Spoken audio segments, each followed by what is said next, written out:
Hello everyone, welcome to our channel. రెండు తెలుగు రాష్ట్రాల వాతావరణ పరిస్థితి ఏంటి, ఏ జిల్లాలో వర్షాలు పడే అవకాశాలు ఉన్నాయో తెలుసుకునే ముందు మీరు ఇంకా మన ఛానల్ని కనుక సబ్స్క్రైబ్ చేయనట్లయితే వెంటనే సబ్స్క్రైబ్ చేసి పక్కనే ఉన్న బెల్ ఐకాన్ని కూడా క్లిక్ చేసేయండి. ఇక లేట్ చేయకుండా వివరాల్లో కనుక వెళ్ళినట్లయితే రెండు తెలుగు రాష్ట్రాల్లోనూ భిన్న వాతావరణ పరిస్థితులు అయితే కనిపిస్తున్నాయి. కొన్ని జిల్లాల్లో ఉష్ణోగ్రతలు ఉంటే మరికొన్ని జిల్లాల్లో వర్షాలు నమోదవుతున్నాయి.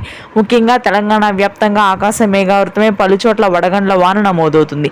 జిల్లాల వారీగా ప్రాంతాల వారీగా చూసుకున్నట్లయితే హైదరాబాద్ నగర వ్యాప్తంగా ఎల్బీ నగర్, వనస్థలిపురం, ఆదిబట్ల, గట్కేసర్, ఉప్పల్, బోడుప్పల్, నాంపల్లి, పోచారం ప్రాంతాల్లో ఇవాళ రేపు కూడా మోస్తరు వర్షాలు కురుస్తూ ఆకాశం మేఘావృతమై ఉంటుంది. సంగారెడ్డి, వికారాబాద్, రంగారెడ్డి, మహబూబ్ నగర్, వనపర్తి భాగాల్లో కూడా ఇవాళ రేపు తేలికపాటి నుంచి మోస్తరు వర్షపాతం నమోదవుతుందని హైదరాబాద్, అమరావతి వాతావరణ కేంద్రం అయితే వెల్లడించింది. ఇక ఆ తర్వాత మధ్యాంధ్ర, దక్షిణ తెలంగాణ ప్రాంతాల్లో మాత్రం ప్రస్తుతానికి పొడి వాతావరణం నమోదవుతుంది. రాయలసీమ వ్యాప్తంగా మాత్రం ప్రస్తుతానికి ఉష్ణోగ్రతలు భారీగా నమోదవుతుంది. 44 డిగ్రీల ఉష్ణోగ్రతలు నమోదయ్యే అవకాశాలు ఉన్నాయి రానున్నటువంటి వారం రోజుల పాటు.